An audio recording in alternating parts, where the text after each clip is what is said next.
What's good? It's your boy Fanon. All right.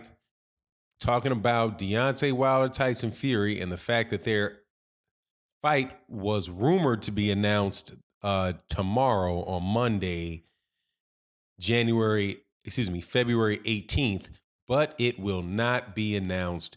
They are still negotiating, still trying to hash out the deal. So even though the purse bid was called off because it looked like the two sides were close enough to get it done, it's still hanging out. And this is a report coming out of Talk Sports.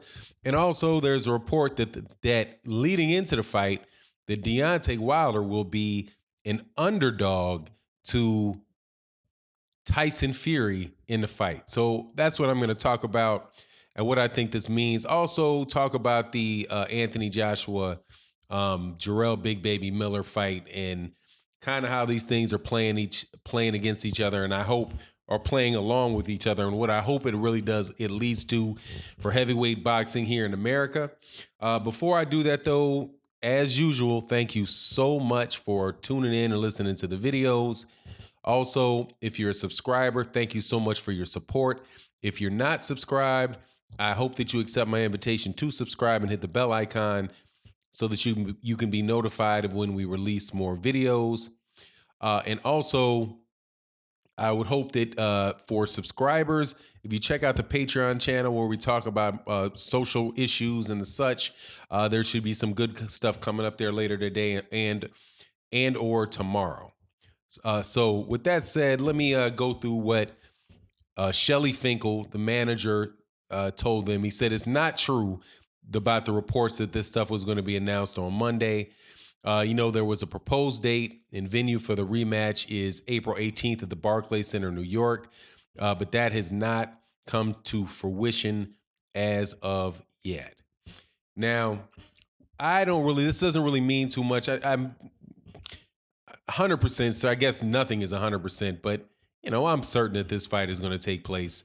This is the same thing that happened in the last fight when they were supposed to announce a fight, and there's a bunch of rumors that kept spreading about the fight not happening.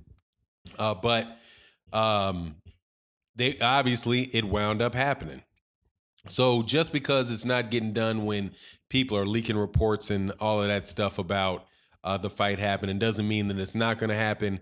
Also, it doesn't mean that the WBC is somehow corrupt or all the other things that I heard about the fact that the WBC had ordered the purse bid if they didn't get something completed in enough time, and then they turn around and allow them more time to negotiate the fight. That's because both sides had assured the WBC, according to this article, which is by Michael Benson. I think Michael Benson's one of the more reputable cats out of the UK when he's talking about boxing. Very, very responsible guy. Really do like his work. And so, I would trust him on that's the reason. Now, the funny thing that I guess it's not a funny thing. I guess it's probably a good thing for me, because this might actually be a fight that I would be willing to bet on, knowing that somebody has Tyson Fury as the favorite going into this fight, because that's not how I see it. I think I favor Deontay Wilder win the second fight. I thought it would be a split decision for Deontay Wilder in the last fight. That was my prediction. This fight, though, I think that Deontay Wilder is going to have a better fight than he had the first time, and he might or probably will stop Tyson Fury. And the reason that I say that is because Deontay Wilder's now been in the ring with him, and I believe what he said about being overly anxious, it being really his big, his first pay-per-view fight, his, not being very patient, not really looking and trying to trying to go for the knockout with every punch, that type of thing. I believe that he's probably telling the truth.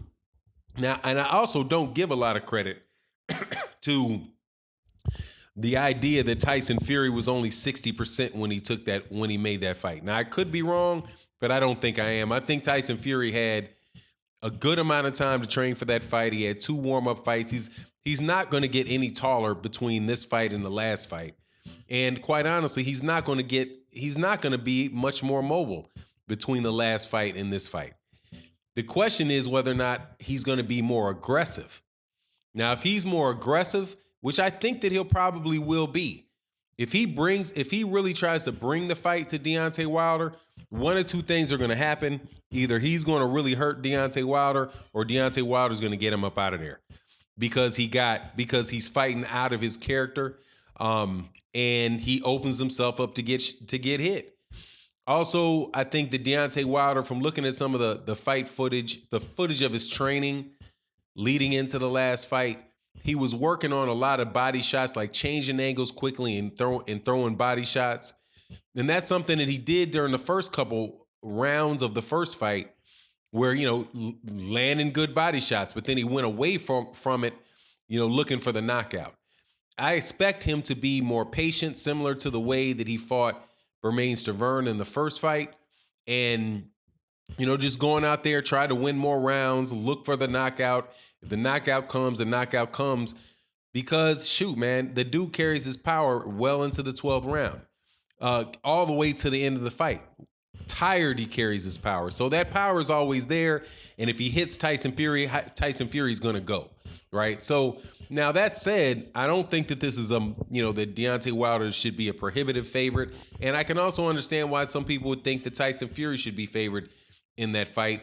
He's a very, very good fighter. I said it the last fight. I'm going to say it for this fight. He's a very, very good fighter. I would not be surprised if he won the fight. And if he did, though, that creates a situation where you're probably going to have a third fight. You have just similar to eventually what's going to happen, I believe, with Canelo Alvarez and Gennady Golovkin, or what certainly would have happened with Canelo Alvarez and Gennady Golovkin if HBO hadn't gone out of business. You're probably going to wind up seeing a trilogy between those guys. And that could play out up into the year 2020, which is not coincidentally, or coincidentally, but interestingly enough, I guess is how I could say that, is when Anthony Joshua said that he would be looking to fight Deontay Wilder. I don't believe that Anthony Joshua wants to fight Tyson Fury. And similar to the same reason why Andre Ward suspected that Deontay Wilder wouldn't want to fight Tyson Fury again, because he's a 6'9" guy that moves very well, that boxes very, very well. And that's just an ugly matchup for anybody at heavyweight. And Tyson Fury is a very, very confident guy, man. And just like I said, he's just so big. I think that Anthony Joshua might have more of a problem with Tyson Fury than Deontay Wilder does. Maybe not in the boxing aspect of it, but I have a hard time believing that Anthony Joshua is going to get Tyson Fury on his back like that. But it could happen. But seeing as Anthony Joshua's coming to the United States against Jarrell Big Baby Miller, it'd be a first opportunity to see him on American soil. It'd be the first opportunity to see whether or not, how well he travels. And so it'll be a good thing. I did a video about the fact that, man, I'll take the Anthony Joshua Dillian White fight. God, man, I keep saying Dillian White. Jarrell Big Baby Miller. I'll take that fight, right? Because it wasn't in Anthony Joshua's plan to fight Deontay Wilder. It was not in his plan to fight Tyson Fury. But if he's going to come to the United States and they're putting pressure on him to make these fights, it might push it down the road, man. And look, I know there's a lot of people. Now I'm 9 minutes into recording this video, so a lot of these UK cats probably aren't going to be listening. But I think for people to listen to this channel, man, there's a misconception about my opinion about Anthony Joshua. I think Anthony Joshua is a very good fighter who has the ability who has the potential to beat any of the other heavyweights. I do not think that he is head and shoulders above the top heavyweights. That's my opinion. The issues that I have around Anthony Joshua is the hype around Anthony Joshua, and the obvious fact, to me, it's obvious that listening to Barry Hearn, listening to Eddie Hearn, that we're not in a hurry to make that fight with Anthony Joshua and Deontay Wilder. But to couch it in Deontay Wilder being afraid of him or not doing it. I just think it's just dishonest. So my problem really with Anthony Joshua is not his ability as a fighter, and I don't wish anything bad on the guy. I just want to see the best fights. And we could have skipped all this stuff and had that fight with Deontay Wilder and Anthony Joshua already out of the way. You know? So anyway, hopefully there won't be, as far as the Tyson Fury, Deontay Wilder deal, there's not going to be any real big issue about this, and it's just a minor delay, and they're going to eventually get it announced, kind of like it did the first time. But we'll see what happens with it. And with that, I'm out. Peace.